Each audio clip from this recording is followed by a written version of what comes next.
વિકસિત ભારત સંકલ્પ યાત્રા પૂર્વ કેબિનેટ મંત્રી દિલીપ કુમાર ઠાકોરના અધ્યક્ષસ્થાને હારીજ તાલુકાના બોરતળાવા ગામે વિકસિત ભારત સંકલ્પ યાત્રા કાર્યક્રમ યોજાયો. સૌનો સાથ અને સૌનો વિકાસ થકી આ રથ ભારતના ગામે ગામ પહોંચાડવા બદલ પ્રધાનમંત્રીનો આભાર માનવો જોઈએ તેવું પૂર્વ કેબિનેટ મંત્રી દિલીપ કુમાર ઠાકોરે જણાવ્યું.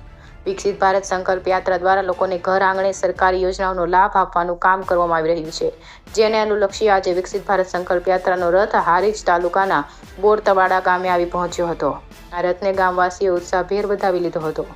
હારીજ તાલુકાના બોરતળાવા ગામે પૂર્વ કેબિનેટ મંત્રી દિલીપસિંહ ઠાકોરના અધ્યક્ષસ્થાને વિકસિત ભારત સંકલ્પ યાત્રા કાર્યક્રમ યોજવામાં આવ્યો હતો. આ પ્રસંગે પૂર્વ કેબિનેટ મંત્રી દિલીપસિંહ ઠાકોરે જણાવ્યું કે રાજ્ય સરકારની યોજનાઓ બોરતળાવાના ઘર આંગણે આવી છે, તેમનો લાભ આપણે લેવો જોઈએ. ભારતના વડાપ્રધાન નરેન્દ્ર મોદી હંમેશા ગરીબોના પડખે ઊભા રહ્યા છે.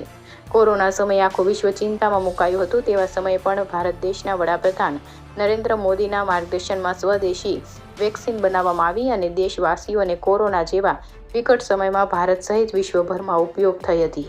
આ સમયમાં દેશભરમાં મફત અનાજનું વિતરણ કરવામાં આવ્યું, જે આજે પણ ચાલુ છે.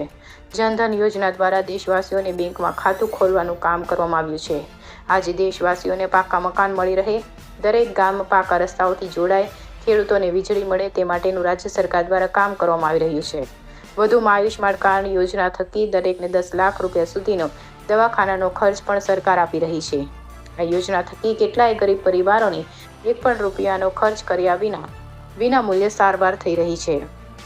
વિકસિત ભારત સંકલ્પ યાત્રા દરમિયાન મહાનુભાવોના હસ્તે વિવિધ યોજનાના લાભાર્થીઓને લાભો એનાયત કરવામાં આવ્યા હતા, તેમજ ગ્રામ પંચાયત અને સરકારની વિવિધ યોજનાઓના લાભાર્થીઓને મહેમાનોના હસ્તે વિવિધ પ્રમાણપત્ર, અભિનંદન પત્ર એનાયત કરવામાં આવ્યા હતા. સરકારની વિવિધ યોજનાના લાભાર્થીઓએ પોતાને મળેલા લાભ મેરી કહાની મેરી જુબાની હેઠળ રજૂઆત કરવામાં આવી હતી. ગ્રામજનોએ રથના માધ્યમથી વિકાસની ઝાંખીની ફિલ્મ પણ નિહાળી હતી. શાળાના બાળકોએ સ્વાગત ગીત ધરતી કહે પુકાર કે થીમ હેઠળ નુક્કડ નાટક પ્રસ્તુત કર્યું હતું. કાર્યક્રમના અંતે સૌએ વિકસિત ભારતના નિર્માણની સામૂહિક પ્રતિજ્ઞા લીધી હતી. આ પ્રસંગે તાલુકા વિકાસ અધિકારી, તાલુકા પ્રાથમિક શિક્ષણ અધિકારી, મેડિકલ ઓફિસર, હારીજ મામલતદાર વીઓ પટેલ, તાલુકા પંચાયતના સદસ્ય, આરોગ્યનો સ્ટાફ, શાળા શિક્ષક મિત્રો, પદાધિકારીઓ, અધિકારીઓ, કર્મચારીઓ સાથે સ્થાનિક અગ્રણીઓ અને ગ્રામજનો ઉપસ્થિત રહ્યા હતા. રિપોર્ટર રાજુ જોશી, હારીજ, પાટણ.